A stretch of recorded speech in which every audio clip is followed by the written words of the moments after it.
Salam jumpa, Ibu Bapak, Saudara-saudari yang terkasih dalam Kristus. Sesaat lagi kita akan mendengarkan renungan harian dari Romo David Lemewu MGL. Mari kita siapkan hati dan selamat mendengarkan. Firman-Mu Tuhan, berita bagi kakiku, sabda yang hidup, terang bagi jalanku.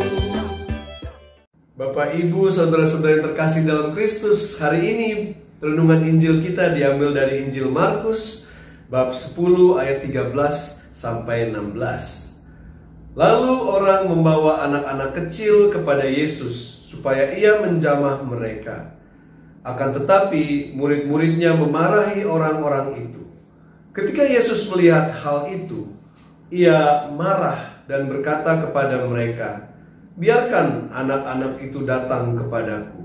Jangan menghalang-halangi mereka. Sebab orang-orang yang seperti itulah yang empunya kerajaan Allah. Aku berkata kepadamu, sesungguhnya barang siapa tidak menyambut kerajaan Allah seperti seorang anak kecil, ia tidak akan masuk ke dalamnya." Lalu ia memeluk anak-anak itu dan sambil meletakkan tangannya atas mereka, ia memberkati mereka. Demikianlah Injil Tuhan dan terpujilah Kristus. Bapak, Ibu, saudara-saudara yang terkasih dalam Kristus, hari ini kita membawa anak-anak kita di depan. Kita punya center of attention. Mereka menjadi fokus kita dalam renungan hari ini. Ya, kita lihat di kultur orang Yahudi dan mungkin juga sekarang, bahwa anak-anak itu tidak dianggap penting, dalam arti mereka tidak memberikan hasil apa-apa. Jadi kepentingan mereka, prioritas untuk mereka pun bukan prioritas yang paling utama, ya. Tapi di sini Yesus menunjukkan bahwa anak-anak itu penting. Bukan saja penting, tapi justru mereka yang empunya kerajaan Allah, ya. Renungan tentang sifat sebagai kanak-kanak, yang artinya kanak-kanak yang mengandalkan sungguh-sungguh semuanya kepada Tuhan, dan artinya orang tua dan segala yang diberikan kepada mereka, itu kita bisa dalam renungan lain. Tapi sekarang kita mau melihat bagaimana kultur kita di gereja tentang kita membawa anak-anak kita kepada Tuhan Yesus. Dalam 2 tahun terakhir, anak-anak sudah tidak bisa ke gereja, apalagi yang belum komuni pertama, mereka harus tinggal di rumah dan tidak bisa ke gereja. Itu sudah salah satu tantangan untuk kita. Bagaimana kita bisa membawa mereka kepada Kristus, sedangkan Yesus bilang jangan halang-halangi mereka, ya.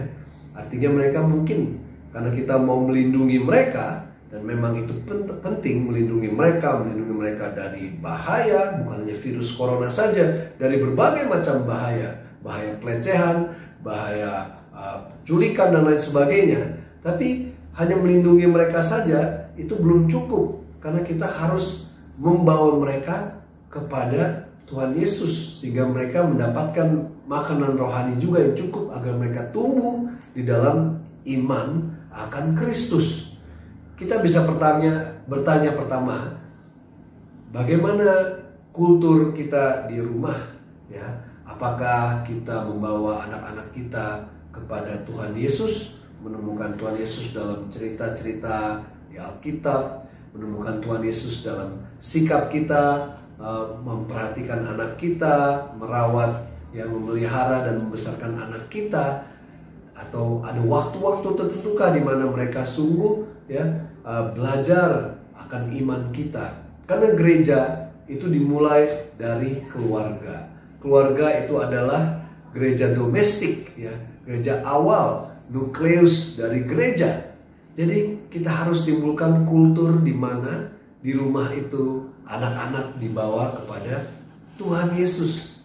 Lalu kultur di gereja, bagaimana kita menghadapi tantangan pandemi ini? Apakah anak-anak kita masih mendapatkan makanan yang secukupnya?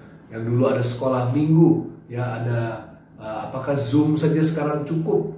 Ya, apakah anak-anak mendapatkan retret dan lain sebagainya?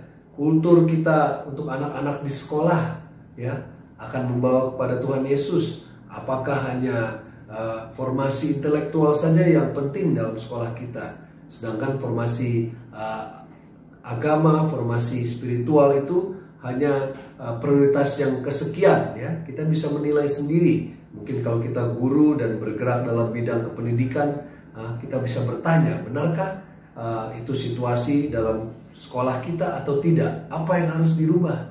Lalu kultur di gereja ya, dan di instansi lainnya, bagaimana kita tidak hanya melindungi anak-anak saja, tapi kita membawa anak-anak kita kepada Tuhan Yesus ya.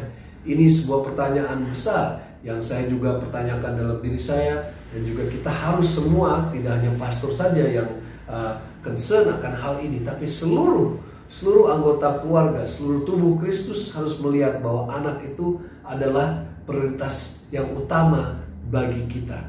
Mari kita bertanya, mari kita mohon Roh Kudus membimbing kita supaya benar-benar anak kita menjadi prioritas utama kita, dan mereka bisa dibawa kepada Tuhan Yesus, mendapatkan berkat darinya, dan mendapatkan juga pelukan dari Tuhan Yesus seperti yang kita dengar dalam Injil ini. Dan semoga Tuhan Yesus sungguh hangat, sungguh harum, sungguh menjadi seseorang yang ada di tengah-tengah hati anak-anak kita, sehingga namanya selalu dimuliakan. Amin.